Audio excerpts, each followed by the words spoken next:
I don't even know what the topic is. Bro, don't get swept tonight. Bro, why LeBron had to go? He got at the age of 40. This your 50,000 game, and you got to come out early, not an hour early before everybody else, just not get swept. Won't y'all support that man? God damn it! And not get swept. Believe in this man.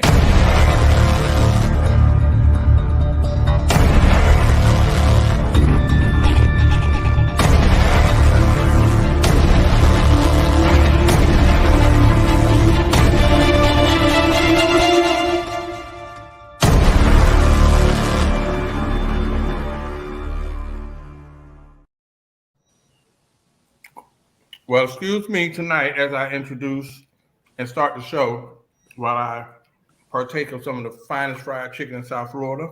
The wings are extremely large, so that's a whole nother subject. But welcome to another episode of the Black Super Friends podcast, Monday night, 9 p.m. It's Monday Night Raw. And tonight you will get a good show from these characters I call my best friends. You would know them around the world. They've been to St. Martin. They've been to Mexico. They've been everywhere a Negro can go. And tonight we will share our insight because we are one of the best in the nation around the world. Tonight I will start my introduction with a person who has now made his way to Shittsville with his predictions just like the rest of us. You will know him on SportsCenter as the guy who has not picked correctly just like the rest of us on this cast. Now that LeBron is down 0-3, the Heat are up 3-0, and I don't remember what his predictions was, but I'm pretty sure it did not look like this. You will know him tonight as analyst, sports commentator, Chris Leo. Yes. Thank you guys for showing up, man. Yes, my picks are in the dumpster right now. I had Lakers in 6, Heat in 7. It is totally different than what I expected, but let's go Miami Heat. I'm riding with you for the rest of the way out. Well, I'm going to the person next that probably supports the Miami Heat. Even though it's 3-0, Miami teams have been known to traditionally give it up in the last second. So they're not in the finals yet. I do not support and cheer on the Miami Heat for my own reasons. But tonight, the one Miami Heat fan on the stage tonight, you would know him as Zay the Ladies Man.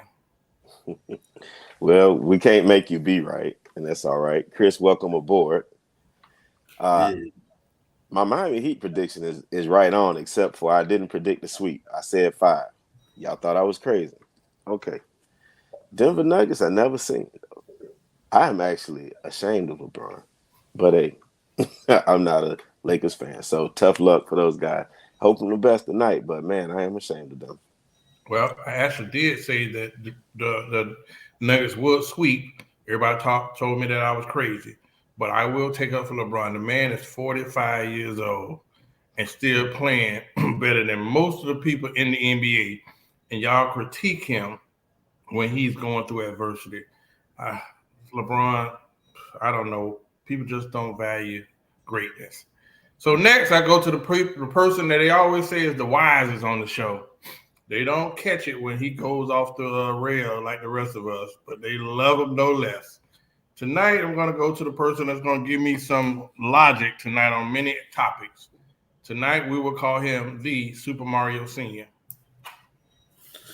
Man, NBA playoffs, Monday Night Raw. This is a beautiful thing. Hey, it's almost football season, so you'll be seeing a lot more Dallas attire this year. I'm hoping that LeBron some kind of way pulled this off, though.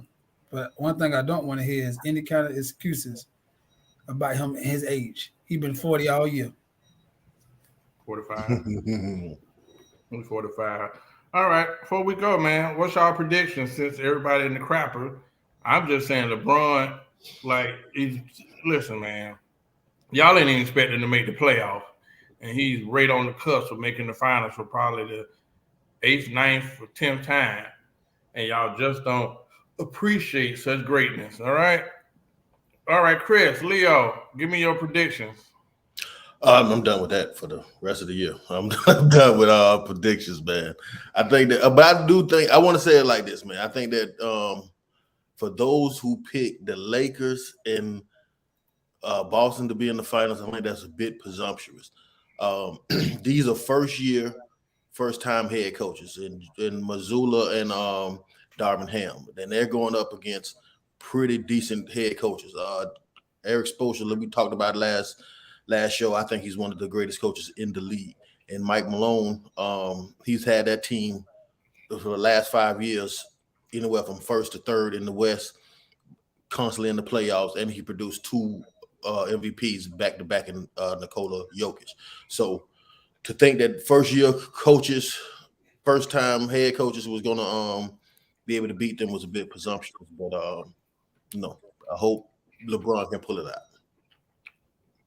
Xavier, you're the only one looking like you got some sense with this prediction. What's the next prediction? Well, sorry about that. I am Miami Heat all the way. I feel like I'm nervous of Denver, but I just feel like we got more heart. So I see my Miami Heat going all the way. We actually are upset about last year. So I think that's what you're seeing is that we saw where we made mistakes last year, and we coming for it this year. We just I think that we were looking for the Lakers, and we're seeing that it's going to be Denver, but it'll be Miami Heat championship. Okay. Well, I would say this. Denver has never won a championship. Jokic will be the great white hype. And Miami Heat has won before. So don't be surprised if Las Vegas get involved and the Miami Heat go again and come home with hand applause and no trophy. Super Mario Sr. Hold on, Mario. Question for you, because Derek made a point about the sweep. What do you guys think about that and LeBron's legacy if he swept? That's just something I wanted to kind of add at the end when you get done with your saying. See if we can run that by each one of us. Super Mario. Yeah, my predictions is all shot to hell too.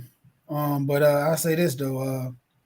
I told you from the last time that I said I was in my heart I wanted to see Miami and the Lakers, because I wanted Miami to win and I thought they could beat the Lakers. But right now it's crazy right now because I've been disrespecting the Nuggets all year because they have shown us this is who they are the entire year.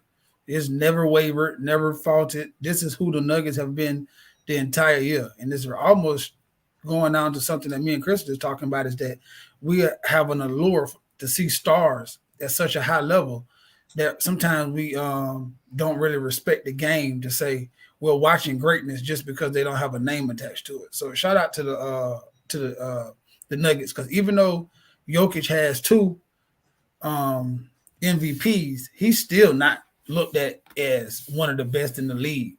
He's not mentioned in the greats. He's mentioned only when you have to say his accolades. So, man, I hope they win, really. I hope the Nuggets win, but my money on the Lakers here.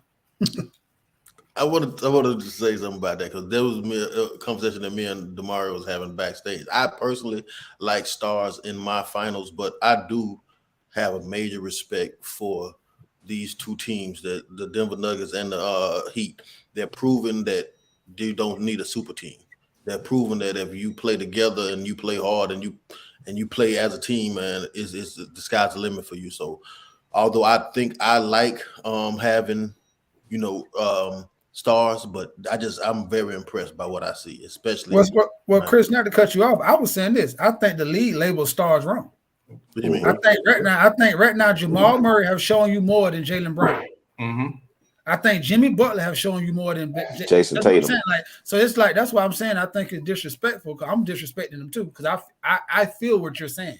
I do not call those people stars either, but I'm saying I asked a question the other day on the internet like why we keep talking about Jason Tatum as a star because he had a couple big games but has not done nothing. But Jimmy is taking nothing and going all the way to the championship titles, and we still say the Miami Heat without a star.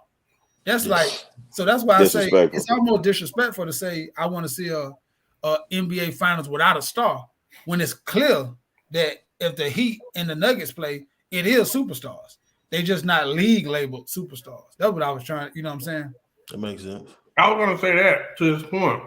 Jokic is a super duper star, right? Murray, before he got injured, was ridiculous.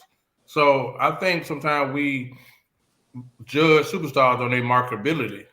You know what I mean? Like Jimmy Butler is a star. I'm not a Jimmy Butler fan, but consistently he is Shows showing up. himself and proving up. So, but I do think it's been a long time since they've had a white superstar. Last one was probably what, Dirk, and the guy in Dallas that's playing now. So don't be surprised, like Mario said, like this man has had 2 NBA finals. Don't be surprised that leverage gonna be to make sure Denver win their first NBA title and Jokic be the MVP. It's a good storyline. The NBA is also about storylines and what's going to be something that generates some money. Y'all don't agree with that? I do. Somewhat. Let me ask you something. So why can't we as fans just appreciate great players without comparisons? LeBron whole life we didn't say who better, LeBron or Jordan, first year. Or we go back and be like Steph Curry. You know, Steph Curry was good, but he wouldn't have played in this area. Why we just can't appreciate the players without having, I guess, a debate to the point where you can't appreciate the sport right now? Chris. Because we're men, we're not women. We don't just give participation trophies for pro athletes. I mean, sports, for those that don't play, we debate. And that's a part of sports. Like right now, we're doing the show. This is something I always want to do since I seen Stuart Scott doing it when we was young. And that comes from comparing superstars. That comes from debating superstars. We put a lot of emotional investment into our fanhood. And I think that comparisons and debates is the cornerstone of fanhood. Like we may not be able to tell how the 73 Warriors and the 72 Bulls we can't see it actually, but if we didn't have those conversations, nobody would have thought of making that in 2K. Right now, you got guys that make guys like Stevens, A. Smith, Shannon Sharp, Skip Bayless. Some of them make more than guys actually playing the sport, and they just talking and debating about the sport. I think that is a fringe economic job for a lot of people, and I don't think that we should ever take that away. I don't know about you guys, but I've been in situations where I went with a chick to a chick event and then seen another guy there who got drugged to this chick event. We don't have nothing in common, but since he thought LeBron was the GOAT and I thought Michael Jordan was the GOAT, we was able to have a conversation and debate damn near the whole party without even knowing each other's name, but we enjoyed ourselves. So I think that at the end of the day, and you could dap up and leave and not even know the man's name, but that comes from comparison and debate. So I don't think that we need to take that element out. Everybody don't get participation awards. If you a Jordan GOAT believer, then if LeBron loses this series, you got some ammunition. But if we just say, well, they all good, don't worry about it, then what's the fun in that? Okay. You know what? I agree. I was going to say sometimes I think it might be out of hand now, but what you said makes some sense. Mario. Well, I think sometimes we forget what fan means. It's an abbreviation for fanatic. I think that a lot of times people forget that, like, this is our pride. Like, most of the time when you're a real sports fan, like you say, most men grew up understanding that this is normally the highlight or our peace place or our bonding, like Chris just said, alluded to in his conversation, our bonding moments with most men, or really the conversation started because most men just started having conversation with other men outside of sports about feelings and everything. So I think taking pride in somebody you believe in the situations you believe in, and proving that your player, because you get personal, like this, a pride if like this is my guy, is better than your guy. Like Chris said, not only do it gives you a sense of accomplishment to see your team win or your player succeed, but it also gives you a little fire and fuel to root against somebody else's team or to go to the ball. Like, you know what I'm saying? Like it makes me call Chris and when Dallas playing 49ers, it makes me text Horace and send him memes and Zay when you see what I'm saying. So I think some kind of way being jackass fans, because that's what we are, and sometimes keep us closer together in some strange way. If you know what I'm saying, I think without that, I think the world will be more divided. Because I've seen people, I'm a Cowboy fan. I'm gonna let this go. I've seen people who I definitely wouldn't say a word to, and probably wouldn't say nothing to me, see a star on my truck or on my shirt and say, "How about them Cowboys?" And we start a conversation in the middle of nowhere, and I know probably he's walking away and say, "That's a cool." So I just say keep it going. Zay, you a Dolphins fan and Miami Heat fan? That I am. I believe you guys. I think it's all about the athleticism and the competitiveness between individuals that keeps it going, and why the comparisons actually come to fruition. But like you guys alluded to, it definitely brings camaraderie. It opens up the line of communications, because that was first. See, look at the communication cowgirl. See, but yeah, it's just that, and winners always want to be, or people want to be attached to winners. So when you talk about the different comparisons, you have individuals that'll tell you Muhammad Ali, you have people that'll tell you Mike Tyson, and you have people that'll tell you Floyd Mayweather. Does it take away from either one of them? It doesn't. It's just that in their mind, in their heyday, in their golden day, that's who the guy was. So you can't tell them nothing about that person. Same thing go for the Cowboys with Mario, the Dolphins for me. I think it's the Patriots for Horace. Well, Patriots Bucks, because we can't keep up with them. Yeah. and Chris with his 49ers. So it's just something that's just gonna happen. And I think it just boils down to camaraderie and it's healthy communication amongst everyone. So yeah, I mean Mario was gonna try to buy me a Dallas Cowboys shirt one time, and I was like, bro, I ain't with all that gay pride, so I can't wear that kind of shirt. But I do want to say something to the best, amazing quarterback of all time, who this afternoon. Joe Montana? Oh, my bad. I can't hear you breaking up. Dan Marino. Joe Montana. Boy, y'all tripping. Listen, one of the greatest quarterbacks of all time showed his pettiness today. So after the Tuck rule that might have erased his whole legacy, Tom Brady became a partial owner of the Las Vegas Raiders this afternoon. Go Brady, baby! Y'all ain't celebrating that? So he's a Raiders fan this year, guys. That's what I heard. I think Tom Brady gonna be like Michael Jordan of the ownership. Trash. Probably so. No, I never known a great winner to be a great owner. Yeah. I do want to salute him, who took all of the first round quarterbacks that was taken in this draft and invited them out to his home and worked with a lot of quarterbacks, especially a lot of the black quarterbacks. So people say what they want about Brady, but the man do contribute to his. Hold on, Horace. He not only took them to practice, but he took them and had a whole building on money management. He had lawyers there. No, he did that right there. Got overshadowed, and ESPN and all the networks didn't talk about that enough, and that's a shame. That's really because he took them from a meaningless meet and greet in the NFL and put them around lawyers, accountants, money marketers, and life coaches, and like really built them up to see what they finna have as a quarterback in the league. But that was like, I'm glad you brought that up because I forgot that was amazing what he did. Because you're right, more than 50% of the quarterbacks are black. Yeah, respect the culture, man. So sometimes he stood in the gap. So respect to Tom Brady on that, and congratulations on ownership with the Raiders. Our beef is over, Tom. Hey, man, listen, don't forget he stood with Kaepernick when it wasn't popular. So we definitely going to have a fight tonight because we came in with a last minute topic that's going to come on. So we'll discuss that shortly. Xavier gave us a topic tonight, and I'm really going to look for more incitement, but I'm going to ask you first. The question was, what is your real influence? Do you even know? Zay the ladies man. My brother. So I saw, I think it was a thread, and it was talking about this. What is your real influence? It actually made me sit down and shared it with you guys to kind of see if you even know, because I believe in our last conversation that we had on last Monday, we were talking about what you bring to the table. And we were talking about some things. And I think it was you, Mario, who said that a lot of times a lot of people don't know their own power, and you allow others to influence you with what they're saying and what they think it is. But do you actually know?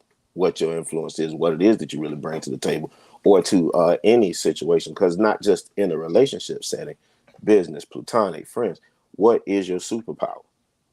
So as I looked at that and I thought about myself, I'm like, man, I think about what we were talking about. I'm a very calm individual. You guys know that. A lot of times situations are on 10, and I'm always the one that's like, relax, let's sit down, figure this out, and then go forward. So with that, I think that I'm more of a personal problem solving individual. That's my influence. That's the thing that brings individuals around me that I can help them solve the problems that they're having. I got to work on myself. And I don't understand why that is. It's almost like a mechanic. Same thing with being a barber. I can keep people around me together than myself. I don't know how to share that power with myself. So I'm like, dang, if I had this problem, someone else has this problem, or they know their self and their influence, and they tapped into how to perfect that not only for others but for themselves. So I was interested to share that with you guys to see if you know what did you guys come up with for yourself, or if you even know. Chris Leo. I don't know.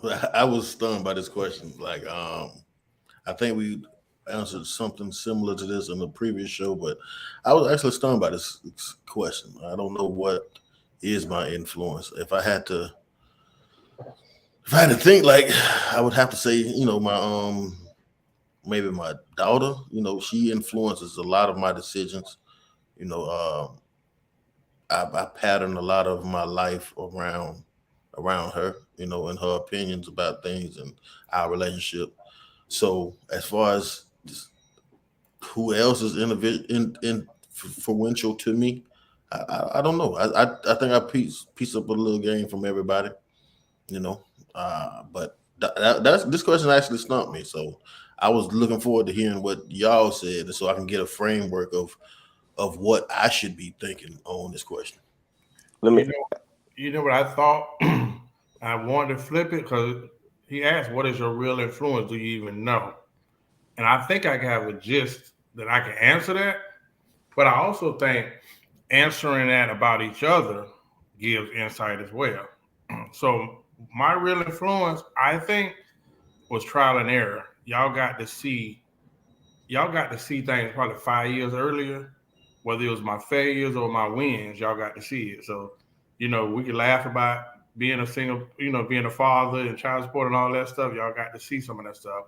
But I think the real influence from even around us or citywide, I think I went after things and people kind of consider like, okay, this is possible. I think I pursued some things even when people laughed at me that gave people some insight. I think Newbie even said it on the show, like, I let you see that, tradition, like you can, okay, Tootie tried this and it's possible. And I think that might be the influence that I probably had in the neighborhood or even wherever. Like, damn, Tootie actually did this and cool. Or Tootie did that. And it kind of opened up your minds on the possibilities of what you could do. I think I see that with all of us because transitioning from who we was to who we are now, hell, we did influence some that wanted to change. You know what I mean? There's a couple people from our clique that, man, I couldn't even imagine them doing well like they are now. But it all began because somebody, took the lead and didn't come on the corner one day. Where you going, bro? I'm about to go to pursue XYZ. I think with Mario, Zay, Chris, that's it, man. People looked at y'all and now they see like, look what them boys transition into. And I think that is the real influence that you guys might overlook. You know what I mean? Chris, great father, hardworking dude. Super Mario, married, very successful. Most dudes running from kids. My dude got married and had two more. You know what I mean? So the influence factor, I think that's what our contribution that we gave to our group of friends. For those that wanted it, I think we did show that, hey, you can win if you really want it out here. Mario. I think my influence is tenacity through transparency. I think that most people are gonna see me and know that I don't quit. Like you said, you alluded to, I definitely make all the great decisions in life. But one thing for sure, I never stop moving. and I never will. But I think that if anybody asks me, they know this. This is a fact. Like I don't never think I'm more better than I was when I started. When it comes to opportunity wise, so I'm always an open book, and I think I'm always calling to say like hoping the best or wishing the best for all the people around me. So I'm always calling with ideas or like, hey, let's do this, or we can do this, or I see you can do this, bro. I was thinking about you when I did this. Like we only one step away. Like I'm a firm believer. If you look at me, that like you only a couple decisions away from turning your whole life around. Because I made a bunch of bad decisions in the beginning, a bunch. You know what I'm saying? And then it wasn't no miraculous fall down from heaven decisions I made. I just put my feet in the ground and then just start moving forward in a slower but surely pace. So the last thing I say the influence will be is just that patience and following purpose does work. Like if you can just be patient in the process, it does work. Because I didn't go get no master's degree. I didn't hit the lottery. Like I didn't marry. Like you know what I'm saying. Like if you look at my life story, it's gonna be like 20 steps back to 10 steps forward to okay, now you're taking 2 steps at a time. So I think that you know what I'm saying? I think that that's a influence that's overlooked a lot in life right now because y'all know, and people who know me know I'm an open book about everything. Like every single thing. Like, you know what I'm saying? Like I think even I'm always go back to it because I think it challenged me at a time to think from a person. I believe me and Chris' dynamic of our relationship when it comes to questioning each other is different. Like I think most people will feel like they continue to bicker and argue, but I feel like I know Chris is just a person who's going to keep asking questions. Like you know what I'm saying. So some of the questions he asked me before I got married, like made me actually consider, like made me get back on point, on focus on like, bro, like are you doing this? But I had to answer them transparently because I don't lie to my own boys. So. And even some of the ones when I was like, bro, I don't know. I'm uncertain here, but I'm still moving forward. Like, you know what I'm saying? I think that those, you know, those kind of things I feel good at because, you know, I have talks with y'all and I'm shit. If I got $10, I definitely want to tell you I got 10 because I want you to get 20 because I might need to borrow 10. Hey, you know what's interesting, man? The moments where I did feel weak and I did have some vulnerability, the person that taught me some lessons was Chris Leo. The first time I'm asking, this thing changed my life. When he used to always give me this phase, he had to go through a phase where he would tell me, being a big brother is a sucky job.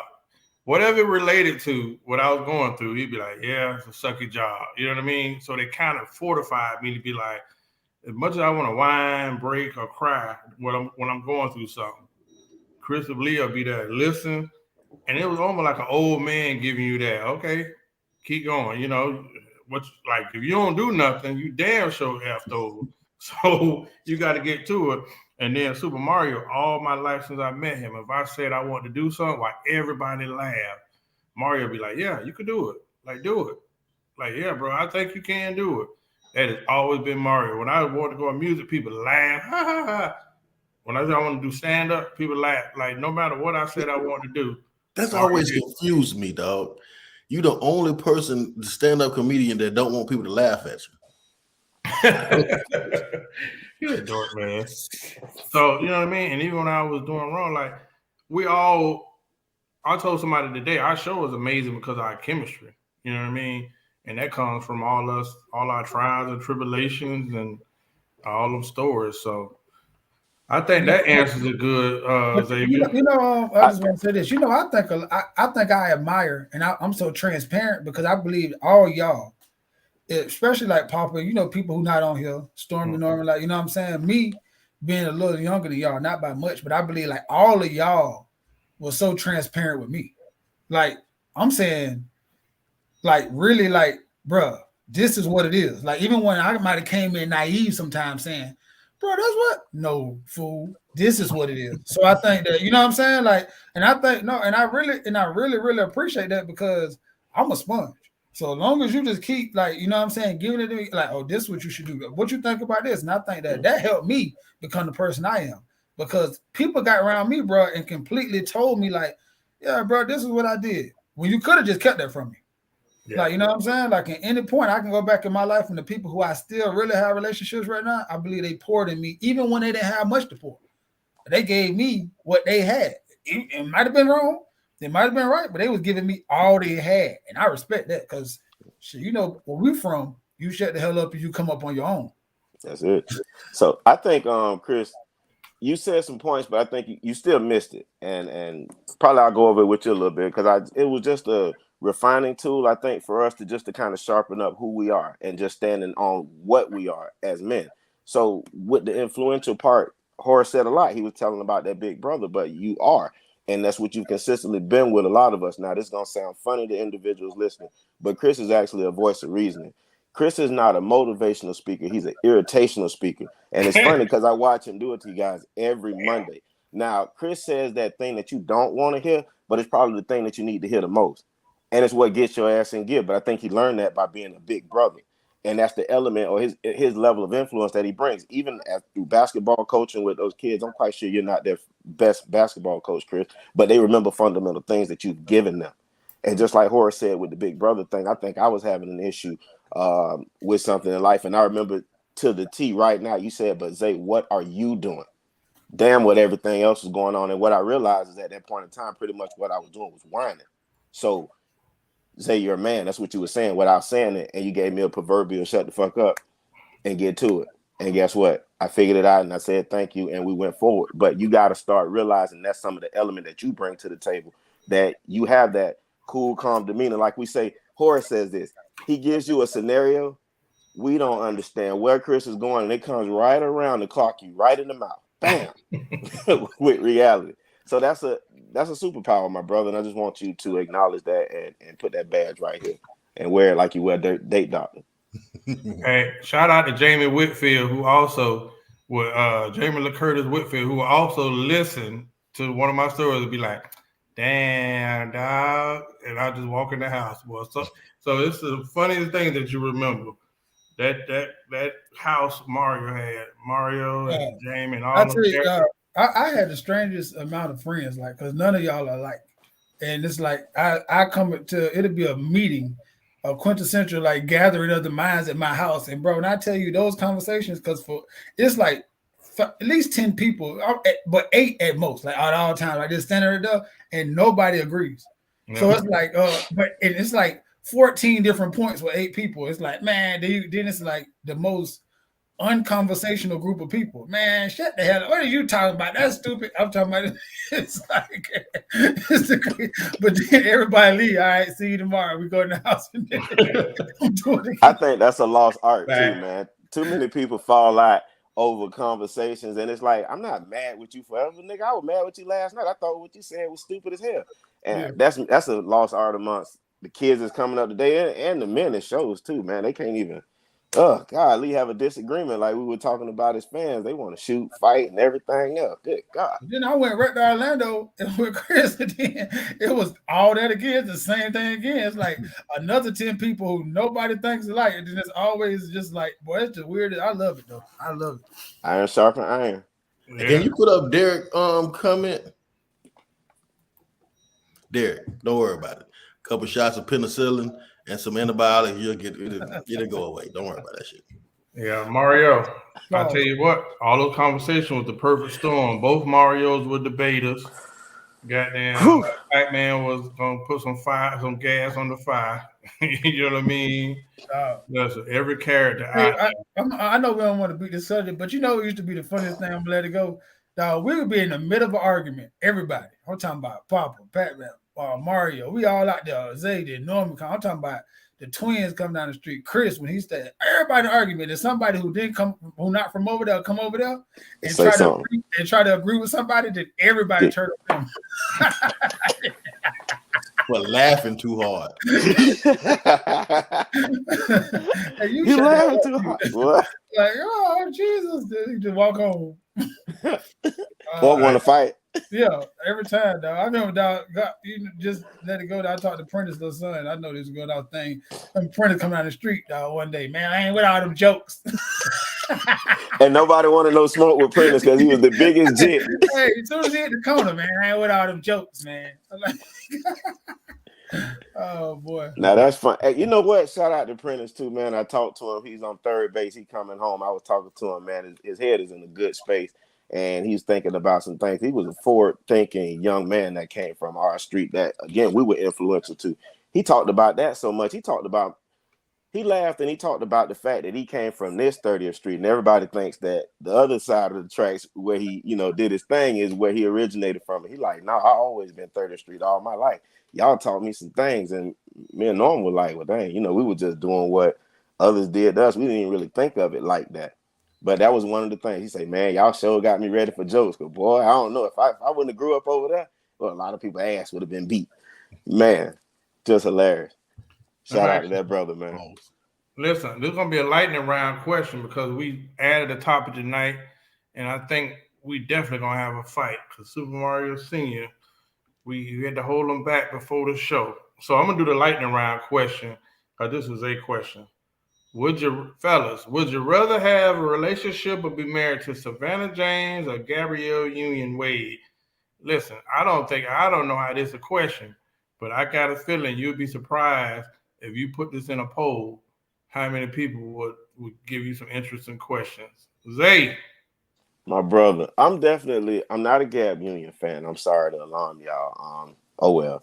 But it would have been Savanah James, and it was off the answer that she gave. But I thought that this was a very interesting question because, we had the 50-50 debate a long time ago. And a lot of times I see it comes up, and that's one of a lot of people's requirements. Gab Union goes 50-50. So they might be all right with that. But you got to also take into effect that you'll turn your son into another person, human being.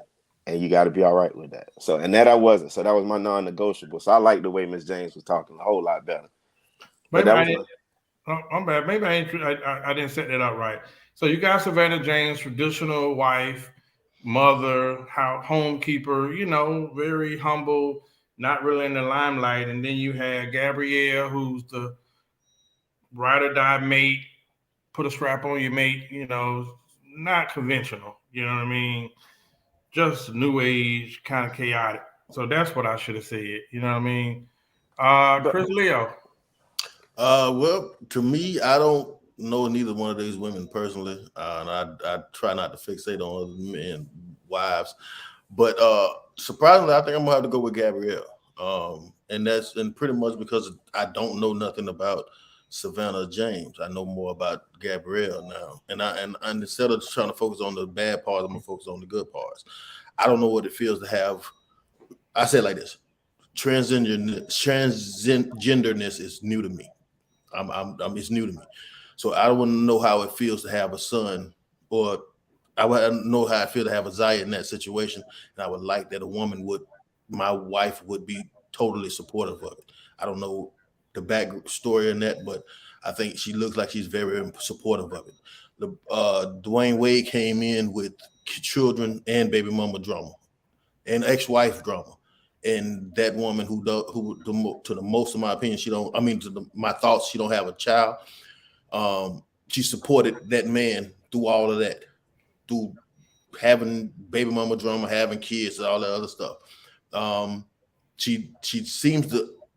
I think that Savanah James supports LeBron James, and from that message, I thought that was beautiful. But I see a similar support system with Gabrielle to Dwayne Wade, and any women that are willing to go 50-50 with you and still love you and respect you in that way, then I gotta support that. Plus, I think I like the way Gabrielle look more. Like, I think I love them dimples. I like darker hue women. And again, I don't know if Savanah James is built to come in a situation with a man that has baby mama drama, a child in a situation, and go 50-50. Savanah James, from the get up, she was taken care of by LeBron James. I don't know if she's built to withstand what Gabrielle Union withstand and stay. So, given the fact that I have no idea of who Savanah James is, I'm gonna have to go with Gabrielle. Plus, she's funny. I love funny women that can make me laugh. You definitely don't know Gabrielle, so we'll revisit that after the show. Sure. That transgender was her creation.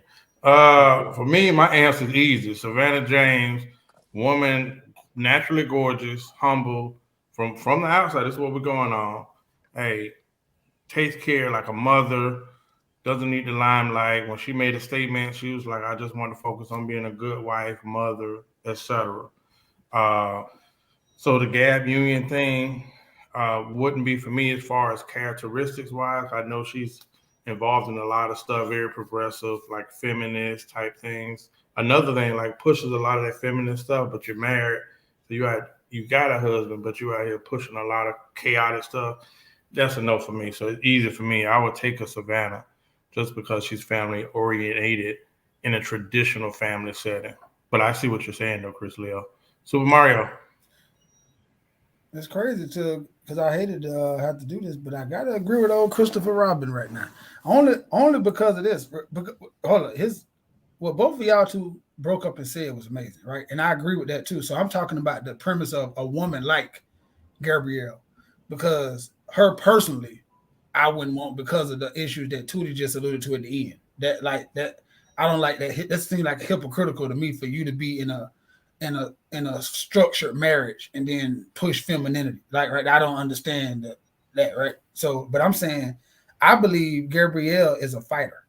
Like I want my wife to be a fighter. I believe I might not agree with her and D-Wade's relationship, but I believe it works for them great. Like I believe he likes that. So I want my woman and like my woman like he does. Like, you know what I'm saying? The world might not, but I like it. I believe I was gonna bring up the stuff that you said, Chris, too. Dwayne Wade was in a horrible baby mama situation. Horrible for a woman with no kids, famous, have her own money, and don't need him. And she still stood by all of that. Once again, Savanah James was with LeBron James since he was 16. So the passage which Zay was alluding from is amazing for a woman in this time to be able to think like Savanah James. Like, let's get that straight. Because most women would have still been awarded everything LeBron gave and fumbled the bag. So for her to have that maturity is amazing. So I see why Tootie chose her. Knowing Tootie, you know what I'm saying? Because her maturity level is amazing. And her value on family is just should be applauded to the mountaintop. But this the only thing is to have a Savanah James in this era. I think you have to be a LeBron James. I think that gets overlooked a lot because she's speaking from a place of what Chris alluded to. It's no table. The house has been prepared for you. The structure has been prepared for you. The nanny has been given to you. The car service has been given to so. I don't know too many women who, when at least get out of baseball, try to go sit and be attached to the guy who's the next coming of Michael Jordan. When Gabrielle got with D-Wade, he was on his way out. And he was robbing to the Batman who was LeBron James now. So I'm just saying, and she was at that point on her high because she had all them black movies out. You know what I'm saying? So I just say, I agree with both of y'all points. I don't think it's no wrong way to answer. I think it's just who you look at yourself is in life. But I just think that right now, the way I am in my life right now, I would need a Gabrielle, a woman that's just like for me, just pushing forward and willing to understand that it's better for both of us to bring something to the table than you just sit back and we just go off of mine. Yes. So I'm glad all you guys gave your points because that was good, and that's why I was saying what I was saying. I didn't go into depth with it, like Horace was talking about with Savanah, but that's the reason why I did bring the point up with Gab Union because, again, as you guys stated, Gab Union is more on the forefront. She's talking about a lot of things that a lot of guys have voiced that is a major 2 thumbs up for them in procuring a woman. But then a lot of men, like Horace said, and I like that what you said, Mario, about having a Savanah James. You need to be a LeBron type man, because I think that's the same thing the late great Kevin Samuels was talking about. We as guys say what we want, but you gotta come to the table. What I think that's the interview, Horace, you said that's the most important one because that's where he tore the man apart for wanting a woman like a Savanah James, and where you got McDonald budget or Bill budget and wanting champagne taste. So guys, it's a good conversation. I just wanted to kind of hear and get guys actually thinking realistically about what they're actually saying they want but looking at what you need to do. I don't know what Why happened. is Savanah James such a heavy price?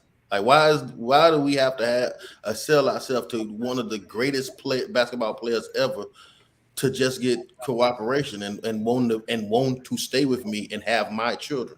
No, I think you're missing the point. Yeah, I think Savanah didn't even take up a career.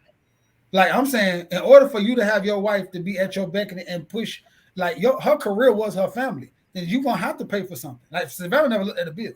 Savanah never paid for nothing. She never went and got a ad marketing, so she could put all her emphasis, all her stresses come from her kids and her family, not working on a job, not securing the next role. So in order for you to give that level of stressness to your wife, because stress comes with people, we human, man or woman. So if my wife work, no matter what, you're going to come home with some stresses and you're going to have to deal with that. So if you want a woman in the house with your children, like Savanah can fly here with her son, do this, do all this, because he has alleviated all her stresses. Quintessentially, that's what I'm saying. Not LeBron is in you the best in the world. I'm saying a man who, like Zay alluded to, Kevin was talking to, a man who can put his woman in a position to all she has to do is cater to you. That's what I'm saying. Well, give me the Gab then, because she seems to not. You don't have to be the greatest player in the world to get cooperation and even thought of not having a problem with 50-50. So give me Gab. But the thing with that is this, Chris, that sounds great now, but then what Hardy also talked about was she liked that limelight too. And a lot of guys don't like their women to be loud. You want her to be a woman, a lady, and things like that. And so it sounds good. And that's why I said that, because you got to really think about it, what you're saying you want. A lot of people ask for things that they think they want and get it. Well, see, that's the thing. I want that. Wait a minute. I'm 40-something years old. At some point, my standards gotta go down a little bit, and I think that I don't want to ever fall into the trap where I got my standards so high that I'm just alleviating the normal woman. Some of these actions are just normal now. It's not the same as what it used to be. Certain things that we just gonna have to take because of our age and what's going on. So Chris, I don't know. I value something a little different than. You missed the fine print, because in that interview, I believe she said, "In our house, there is no head of the house. We equal." Did I mishear that? No, I think you're right. I don't. Me personally, I'm saying, are you prepared for that? If me and you can come to an agreement and I still feel respected, I have no problem with negotiating with you. I got you because of your mind. I got you because of how I respect your feelings and how you feel. Long as you can respect me in the same way, let's make the decisions. Even with my daughter, I try to give her a voice. You know what I'm saying? And when I'm disciplining her, when anything, I try to give her a voice. I don't have a problem with that, long as the respect is still there. Who gets the final word? In my life, on what I'm going to do, I'm going to make the final decision. No, you're in a relationship. Yeah, on my life, y'all friends. I'm going to make the final decision because I'm responsible for fixing it. I'm never going to look to her to fix anything. I mean, I won't say anything, but I will never look for her to fix a mistake that either she made or we made. I'm not going to do that. I'm going to take it upon myself. So the decision that I make is going to be my decision. Y'all can't agree. She can decide to go with it or not. That's on her, because in that 50-50 situation, she get to make that decision. But I make final decisions in my life. Okay. Again, y'all married. She just said, ain't no head of house. We both equal. Okay. Well, then at that point, I'm going to let her know that I make decisions in my life. You can make decisions of whatever you want to do. You decided you want to be 50-50, that's fine. But this is the decision that I'm making. This is the direction that I'm going. If you want to go to another direction, that's perfectly fine, because this is what we created. But in my life, I'm never going to make the decision, let you make the decision and then feel like, damn, sit back saying, well, if I wouldn't have did what you said, because I'm going to do what I say. All right, listen, believe it or not, we didn't got way in the show, and I just ready to fight. Listen, we got a G-code violation, man law violation, and tonight, I don't know what happened with the alignment, the planets. Me and Zay are on one side, and we're aligning. We never agree. And then I'm listening to Super Mario, and his thoughts are surprising me tonight. Before we went on the air tonight, I want to let y'all know that I seen a video and I said, I don't really agree with that. Whether it's, I just think the motives behind the video is another issue that we have in modern society. This is no different than when the dude from the Lakers put his homeboy out there. But you might not agree. But I tell you what, I'll show y'all the video and let y'all see. My homeboy got mad at me. Now he ain't talking to me because we in the club and he tried to talk to these women, but he married. And I told him, hey, bro, you need to cut that out. He told me, man, why you hating, bro? Well, I ain't hating. I ain't tell you to walk down that aisle. I ain't tell you introduce me to this woman and you go get that ring on your finger. Got me out on this wedding, spending all this money to come to y'all wedding to watch you come in this club and cheat and mess it all up. That's my money I spent on your wedding. I spent my money on your wedding. And I spent a lot of it too. We all in Vegas and all of that, all these casinos, and I'm spending all of my money. Nah, y'all stand together. You the one introduced me to this lady. Got me calling her sis all the time and all that. I'm not gonna be lying in this woman's face. Boy, you better go get you a drink. I pay for it. Get you a drink and sit down somewhere, bro, because you ain't finna. Nah, I spent too much money on y'all. So on this show, we got one married individual and we champion for his success. My issue with the video was, hey, we're all about accountability. But that's a conversation that this brother who was smacking on a 5-piece crispy could have had with his homeboy, right? It did not require making a video that he knew would go viral because the chickens gonna love the cluck on that one, right? And second of all, I didn't really hear him holler about the wrongness. He worried about the money. Hey, bro, I done spent my money and you ain't doing right and you and these people club acting up. I'm just saying, Mario said, well, he ain't called no names. Well, it ain't hard to figure out because I'm pretty sure the women watching that, girl, you seen that video Dante did? Well, who are you talking about? Oh, he did. Sam did to go to the club with Dante. Bitch, now Sam is on goddamn lockdown. Not a whole damn everybody is on it. I'm just saying he could have did a video. Mario, you preach accountability. You are pro-marriage. We get it. But you didn't have to make no video and go viral and smacking on chicken. Yeah, who's to say he ain't the biggest cheater? Because he chose to go to the club with your ass. You know what I mean? Or just have to get married to Vegas. The attorneys, I tell you, but they come with some logic. Good point, Don. But I'm just saying, my issue was be accountable, have a conversation. You did that video to go viral and get some attention. You might even get some coup de the cat from somebody in the group for your actions. And I'm not even going to Super Mario first. I'm gonna go to the ladies, man, because I just want to believe that he understands. I do. I the first thing I'm gonna say is I think he was generally speaking. I don't believe that he was out, and I pray to God he wasn't breaking a man code violation and doing that. But I do understand what he say. I am in agreement with him. I think we do it a lot. Like you said, my brother, he's married. He's with us. We go out a lot of times, and I think that's a form of holding him accountable. It's accountability. When he started to talk about the money spent, that means I'm investing in you, bro. I believe in what you believe in. Like you said with Hardy, when you had an idea, when everyone else laughed at you, he believed in you. For you to not follow through, he go, hey, damn it, what are you doing? I believed in you. And that's, I think, what he's essentially saying. So the accountability part, I loved about it. I thought it was hilarious. The fact that he brought the money up and letting them know, like Chris would say, that's our wife. You know, you can have her. She stay at your house, but that's our wife. You know what I'm saying? We protect her. We call her sis. You know what I'm saying? So we look out for her best interest. And also we're going to look out for our brother's best interest because you said, I do. So as a man, and you a man of your word, you only got your balls in your word. I'm going to try to help you hold your word as much as possible. You got to hold your balls on your own. That's what I got. And before I give it to Chris Leo is that person in our circle, right? He had many conversations with me. Mario's alluded he had conversations before marriage and just, Chris is going to be that person.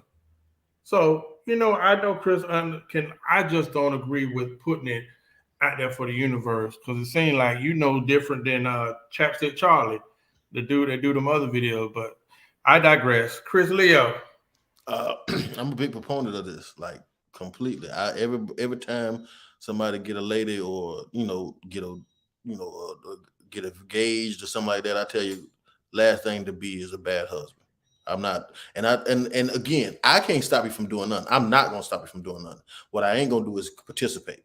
I'm never gonna be your wingman. I'm never gonna be the person that calls your wife and lie to her, and she can't call me. If she calls me, I'm gonna tell her to call you, and I'm gonna hang up the phone. I'm not answering texts or none of that. Don't put me into this shit. And if I see this happening, I'm not the type of guy that's gonna tell you, don't do that, you're a bad boy. I'm gonna tell you I'm out of here. You do whatever the hell you want to do, because I can't tell you that cheating isn't gonna possibly help your marriage. But I'm just saying, you sat in front of that preacher. You sat in front of these families. I paid all this money for you to say that you would never cheat. I didn't hold a gun to your head for you to do that. Now, me personally, I wouldn't have made a video like that dude, because I like plausible deniability. Once I think something like that was gonna happen, I'm getting away from you, or I'm leaving the club. That way, I don't have no idea what your wife is called. When she called me, I have no idea. I left at 12, so I don't know.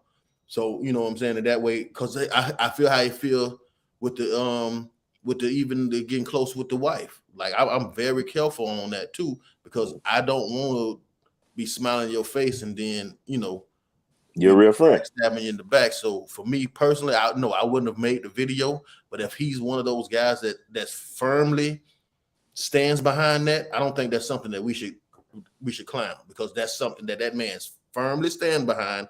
He's dead ass right. And now we're being very particular about it, because again, nobody holds no gun to your head, homeboy. You don't have to do it. You chose to do that. Live this player life, and let the rest of us get all these single women, while you around here knocking down single women that I can have while being single married man. God damn. But you know what's funny, Chris? I actually feel like you would do an episode like that on Date Doctor, because I don't think that he was out. And so I just, again, call me devil's advocate, I don't feel like he was out in a specific homeboy, but I do think he was talking about a problem that we see a whole lot of. Because like you said, if you're gonna be a husband, be a good husband. And I think that's the underlying message. We just don't like the way how you deliver. Like, hey man, you telling on your homeboy. That's that bro code thing that we got inside of us that's wired from being in the hood. I don't know. And we got to kind of lose that once we start to gravitate from being a real, ninja to a grown man.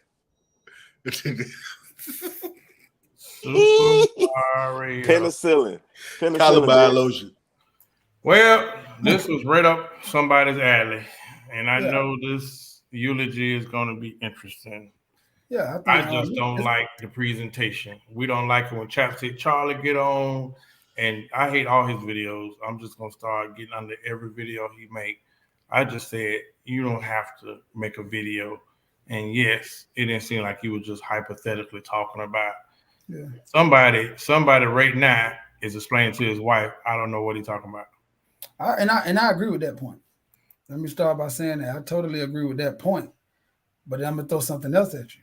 So, what if I knew that all three of y'all would make a video about me, and it might go viral, and it might ruin my marriage? You think I'd be comfortable to go cheat with you? See, that's the problem. Everybody want to be comfortable or hold like, you're right. Okay, he didn't do what he should have done. He should have just spoke to him, right? Because he probably did that before. Because if you have this kind of conviction, he probably said, bro, don't do that. Bro, stop. So now it's like to the point of like, I'm just saying this. Most people, I feel like it's an insult. If I feel like this, all y'all be in my wife's face. So I feel like exactly what he said, that's how I feel about y'all. Like y'all spend all that money to come all the way over there to do all of this, ask me all this questions. Then if I go do that, then it's almost like, so I just believe that you don't give a damn about me. Because if you stand around and just see me do this and do that and do that, then it's count. Everything I'm living is count, and you never believed in it. Because if you had invested into it as you say you was, that means I'm tripping right now. So you need to stop me at all costs. Because if you believe that I believe in marriage, then you know I'm tripping right now. If I go into the club and start doing that, I'm tripping. That's why I always say something. Now, I agree with I can't stop you. I agree with I'm not going to beat you up and pull you out the club. I'm not going to call your wife right then and then make sure she divorced you. I'm not doing none of that. But I'm definitely gonna be the guy you say the next time you go to the club with, I ain't calling Hardy. I guarantee that. If you are one of my married friends and you do that, you won't call me the next time to go to the club with you when you're gonna cheat. Because I'm gonna make it very uncomfortable for you to just be in there hollering that hole. Like, damn, bro, you be like, I'm trying to enjoy myself. I need to shut the fuck up. That's how you're gonna feel about me. Because it's not too many people wives who I am friendly with. So if I am friendly with, that means I do look at y'all. I do respect y'all marriage. It's not just her. I respect y'all as a union. So even my homeboys who I feel like is estranged, I always be like, bro, you still, because not to get biblical, but bro, you still tied to that woman. You made a covenant with God. You know that it's ramifications for these actions that are going to be punishable to your life because you said this in front of God. You committed to this to God. You didn't have to do none of that, bro. If you know you want to listen, that was a hard decision for me to make. And maybe I'm personal about this because I feel like as a man who had acquired a fair amount of women and had the ability to get women. And me and Chris talked about, and I was at the position in my life where I was doing pretty good. Like I was at the position I had worked for in my life to the point of that's not the time you get married. You hang out for a couple years. So to me to say, no, I think this is worth more than that. It's like there's so many people out here who just like and then when I talk to some of my homeboys and I hear a revelation, I hear the reason why they don't want to, and it goes back to that. And then now I'm telling them, bro, this is good. This is great. This is the best thing I ever did. But they go to the club and they see Peter, Paul, and John, and they're shaking the deuces with all these women. They're like, bro, I don't believe in that shit. So now it's like Connor out there, and it's hurting people who I love.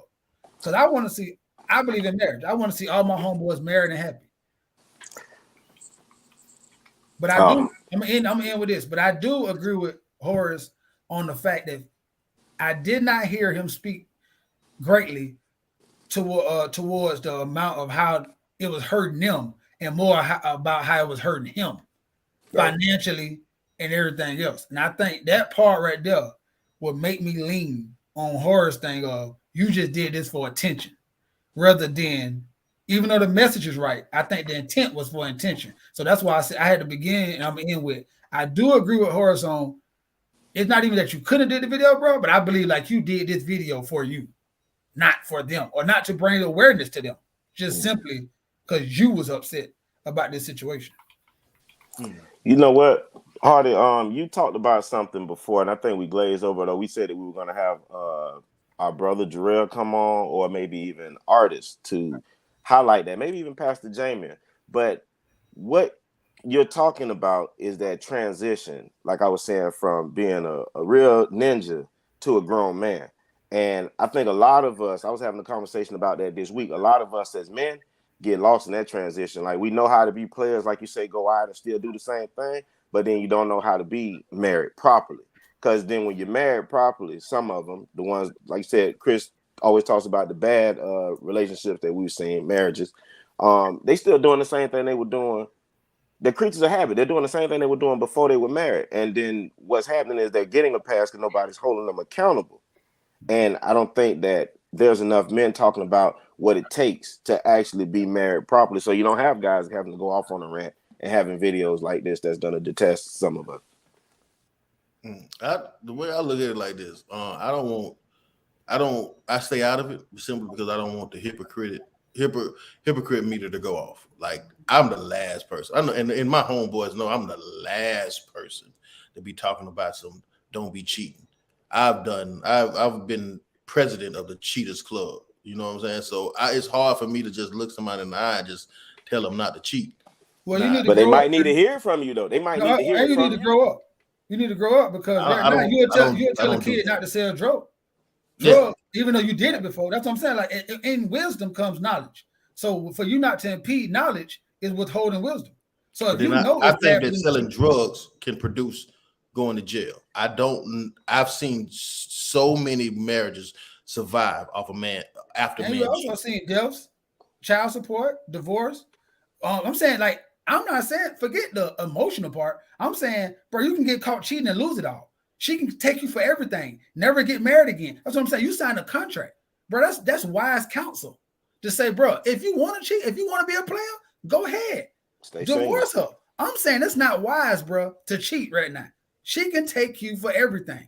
And your child, if you got children, separate them, separate a home. To me, it don't matter what I did before. Once I knew better, I started doing better. It's not even hypocrite. I understand. I'm not blaming you for it. I'm saying, bro, watch out what you're doing because it's going to hurt you more than it's going to help you. If she bounce back and stay, cool. I'm just saying it's a big chance that she won't stay. And then I don't want to see my dog on that end of it. So I might have been the biggest cheater in the world. I don't think it's a big chance that she won't stay. Well, there you go. Interesting. And this one of them nights where y'all answers kind of surprised me all the way out. PJ said, but are they really surviving with cheating or just putting a bandage on a cut? I mean, I think we're not being realistic. I think that most marriages, most relationships involve cheating. That's why it's a 60% divorce rate. I think you throw out the numbers all the time. Most women, so I'm saying, you say, I don't think she's gonna leave. Most women leave. Yeah. I think how can both of those things be? I'm saying, like, if you can't say most of the marriages, they tell you that finances and fidelity is the number one killer of marriages. Right. So most women, so that tell you that a high percentage of women are gonna leave for infidelity. And they're gonna leave, not the man. But then if you're gonna do that, then you're gonna have to go back, you're gonna have to study the ones that stayed. If the ones that stayed actually still have cheating in their relationship, then what do we do with those? No. I just go off the status that you always throw out on every show. Most women leave the marriage. 80%. We didn't break that down. That's a stat that most women leave marriages. Yeah. So that tells me that it's a good chance, bro, you might get left. Then I say, why do most women leave? Because of money, lack of sex, and cheating. So hold up, that's a good chance that two of the top leading things to push women to leave, which we've already said that most women leave, is a cheating man. So I'm not saying she's not going to leave. I'm saying there's greater chance that your wife is going to leave you than stay. That's all I'm saying. Is embarrassment a factor, Mario? Because I want to say something. Listen, we said this on the show. If a man is with a woman and she cheats and nobody knows, that man probably is a decent percentage that he will try to work it out, and he might be hurt, but he probably won't leave that woman. If somebody finds out that his old lady cheated, he's out. Well, I believe most women don't leave the first time. That's another stat that don't get broken. I believe most women don't leave the first time. But I believe that it's a trained behavior. So I don't believe most men cheat one time. So that's what I'm saying. Like, so I don't believe to what Chris saying that she just not going to stay off that. Yeah, I believe she might stay off for that. But I don't believe he's going to change off of that. You know what I'm saying? Like, all this is like the truth. I'm saying that's being realistic. Most people I know who cheat. They don't make a mistake. Most of them. Now, some people, but I'm saying the average amount are cheaters. So that means you're right. The average woman, I don't think is going to leave the first time. But I think this guy's going to continue cheating. And then he's going to get caught. And then he's not going to leave. She's going to leave and probably take your kids and move, put another man around them, take you for some money. That's what I'm saying, bro. This is a real life. This is what happens to most men in marriage. That's why men don't want to. So for me to say, well, nah, I don't know, bro. I ain't just going to say it because you might turn out all right. Bro, it's a great you might, but it's a greater chance that you can sell drugs right now and retire.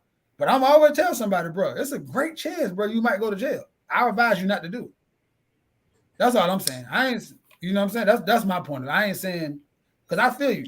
I was a cheating son of a gun.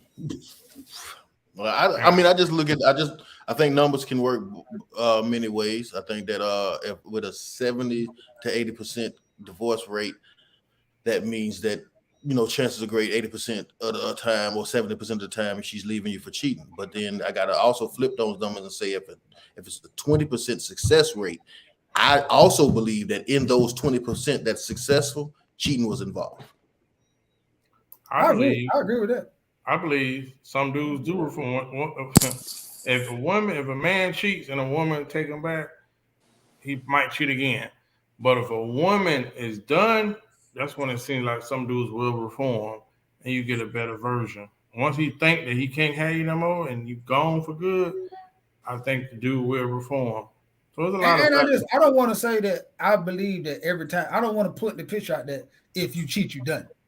All I'm saying is I like numbers, so I go off of ratios. All I'm saying is it's a greater chance of you to lose. It's not worth it. That's what I'm basically trying to say, bro. You have too much to lose to do that. I just look at my life. Jaleesa might stay, but if she don't, then I got two boys who I don't raise, who I don't wake up to every morning. Now we splitting houses. Now I got to split my income, bro. So for somebody to say, well, Jaleesa might stay, bro. Do you know the percentage of the stuff I lose if she don't over if she might stay? That's to me that's not even nowhere near a good odd. And I'm saying do what you want, but I just got to tell you that, bro. Like I'm saying, I told you at the beginning before you got married, I questioned you. I told you how I feel. If you want to do that stupid shit, I'm gonna get away from you, and then you crash on your own, bro. You know how I feel about that. Don't implicate me in that, and I want plausible deniability. I don't know if Beyonce holler at you, you shouldn't take it. I don't know. I can't tell you that. I just can't tell you that. Right. You know what I'm saying? So, I'll just stay out of it for sure. But I honestly think that you did the same thing, Chris. Just you didn't go online. Like that was, if you don't mind me telling her, that was your first international trip. You feel me? And you were like, I'm getting on a plane for you. You pretty much did exactly what he did, except for you didn't go online. It was within the comforts of us. Absolutely. Champagne. You know, but that's totally the problem though. That's totally the problem with it though. Absolutely. So 100%. And I got that too. Right. Yeah, that's totally the problem with that he went online. and that's the thing. Even with that, dog. If I catch Hardy right now, dog, it'll affect our friendship. Like if I catch him right now with that bullshit, it will affect our friendship. Right, but it should. That's what I'm saying. On this show every week talking that shit, and then you're gonna take your ass to a club and just go do what the hell you want to do. So it's gonna affect our relationship. Right. So I would rather just not even see it. Don't bring it around me, dog. Because if I catch you doing it, and you did all this talk, and I did all that shit, because I'm like that, man. This is personal to me.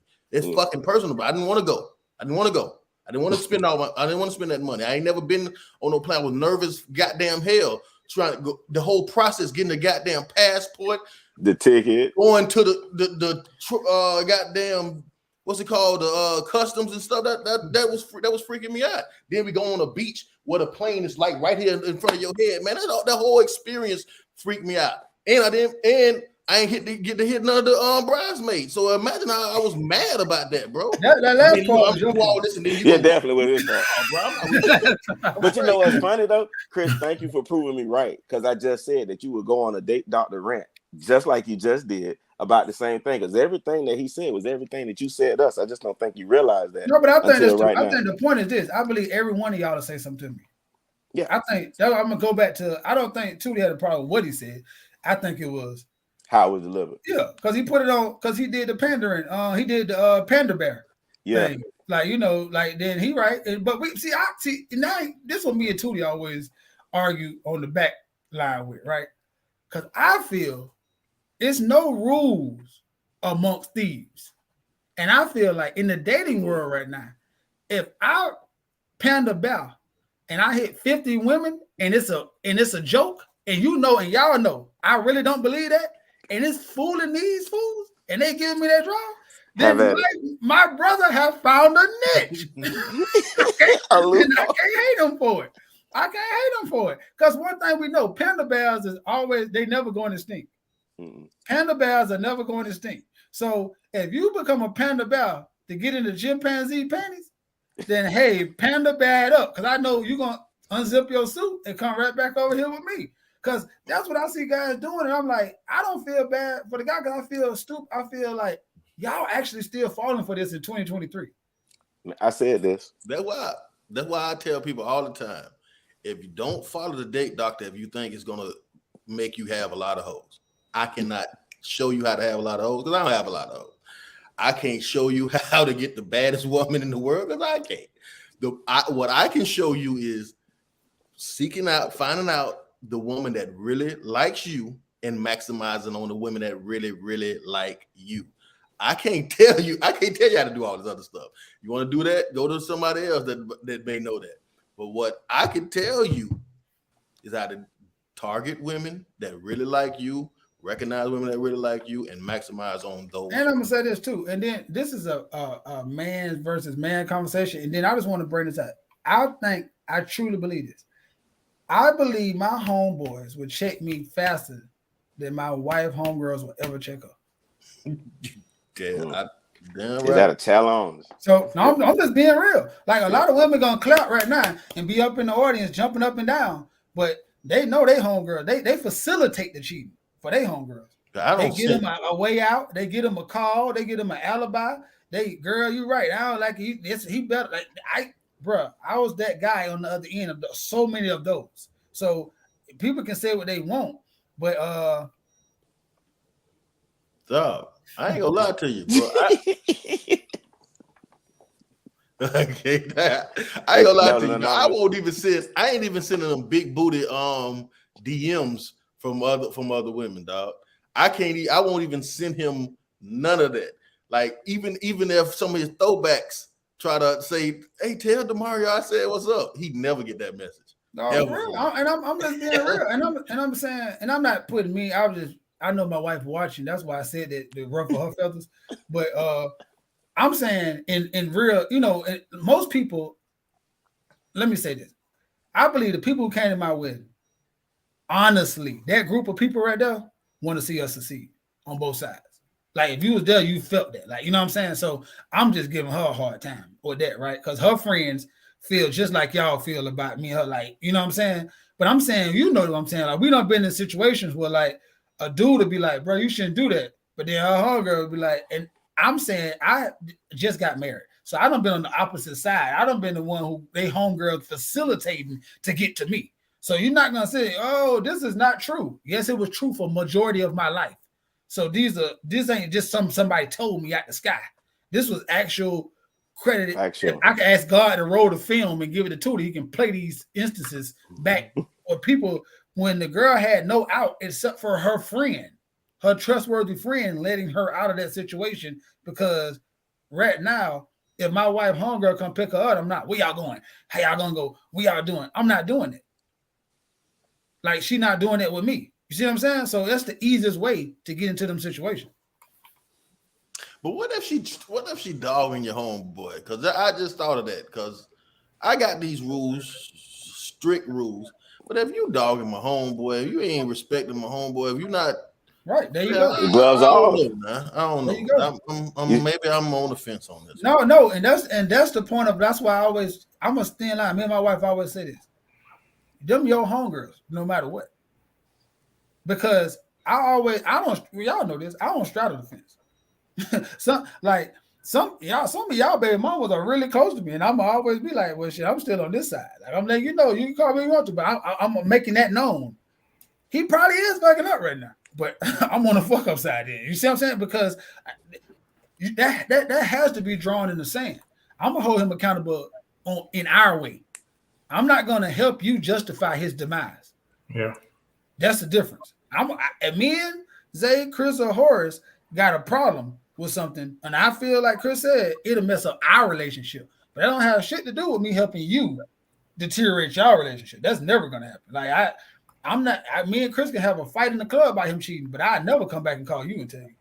So let's get that straight. I don't never care about you enough to say, girl, I just can't take this no more. Hey, y'all take that question before we do. Faye Shirley. I tell you like I tell most women, I don't care how many times you jump to conclusions, I'm gonna never catch you, ever. What the hell does that mean? That means, look at this. She is jumping to conclusions here, and I don't catch women that jump to conclusions. Saying nothing to your homeboy is the same as cosign. See what I'm saying? I don't jump off that bridge all you want to. I'll never catch you. Do something else, babe. I don't know how to reply to that one. 5. I mean 5. Yeah. I thought we old enough to know this is different. Yeah. I don't know. I think I'm with Mario. I think right now, not telling them the drug dealer is different than selling drugs. Well, it ain't no different than when a chick try to hook you up with a homegirl and won't tell you her specifics, but she'll say she got a big heart, and then you see her be like, she got a big heart, all right. Big thighs, big arms, everything. So women change the rules for their own pleasure. All right, fellas, another night in the bag, and I'm gonna go to Chris Leo first, who's been on the road. Oh man, thank you for showing up tonight, Faye Shirley. I don't get what you're talking about. But thank everybody for showing up tonight, man. I want to give a special shout out to my daughter. She went on a cruise and she bought me a snow globe from Bahamas, Nassau, Bahamas. Son and mama went on a cruise recently, and she gave me a token. And sometimes it's just the little things. And when I speak of little things, that the little ass T-shirt that you got me. You know my size, Kylie. Why you don't get me a little ass T-shirt that's get all the way on the top of my shoulders? But I appreciate you, baby. I love you, Daddy. It's motivation. She's saying you in the gym. Yeah. Right. All about perspective, Chris. Back up. Super Mario, ladies man. My brothers, definitely get a cup. Thank y'all. I know we went over a little bit tonight. Hope y'all took some gems from what we were saying, and correct yourself if you can, and learn. That's all we always ask. But appreciate you coming out. You could have been doing anything else, like watching the Lakers. You watched us. Well, we didn't run over because we pretty much this is pretty much how we end every show. So I don't know if we've ever had a 1 hour show. I think we did one time in the history of Black Super Friends. Yeah. But it's the improvement. I think our first initial show was that in the two hours and some change. The first initial episode of Black Super Friends was on a Sunday. And we didn't have no 4 minutes, but we figured it out. And we was on there for hours talking. So, hey, man, we've came a long way this season. Fell forward. Oh, and the Lakers are losing right now. Damn. But I want to hear none of that. I don't want to hear none of that GOAT talk. I don't want to hear none of that GOAT talk. Y'all better stop that. Stop LeBron James, 50 years old. Wait, question.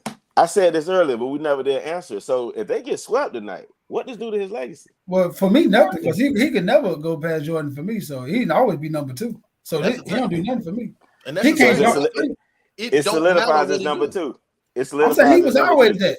I'm saying if you're a Jordan fan, that goes back to what Chris saying. If you're a Jordan fan, LeBron can't do nothing to surpass him. So he gonna always be number 2. And then I agree that right now at his age, just don't tarnish who he is, because he'll never be number 1. Now, if you had him at number 1, that's a different discussion right there. Yeah, that's a debate. Why y'all disrespect Kobe so much? Hey, listen, no. Yeah, you're right. No, you're right.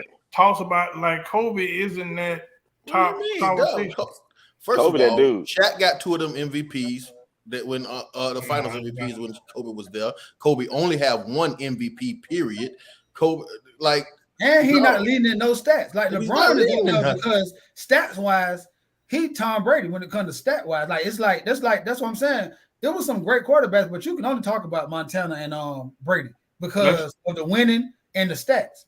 So Kobe was great, but he didn't win as much as Jordan, and he don't have the stats of LeBron. And so he instantly number 3.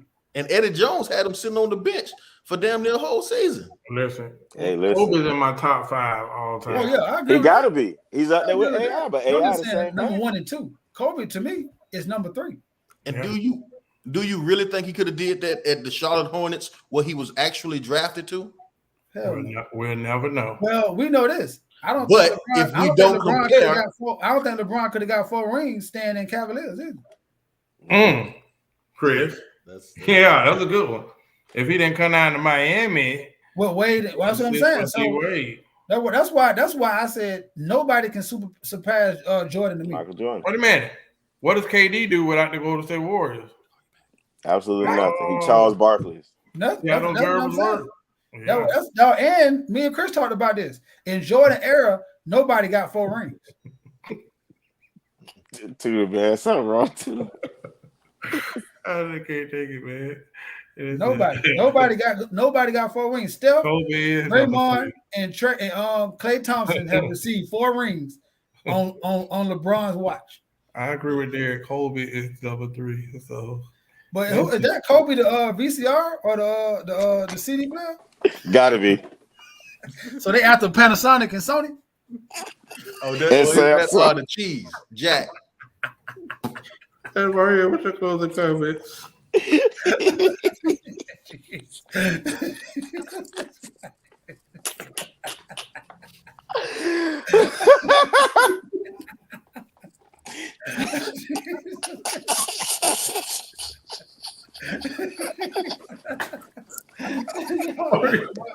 What's your closing comments, man? That asshole, man.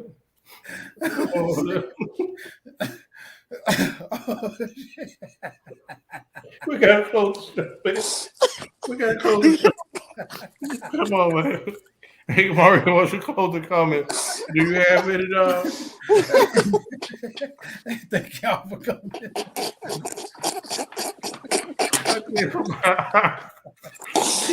I will see y'all. We'll see y'all next week, man.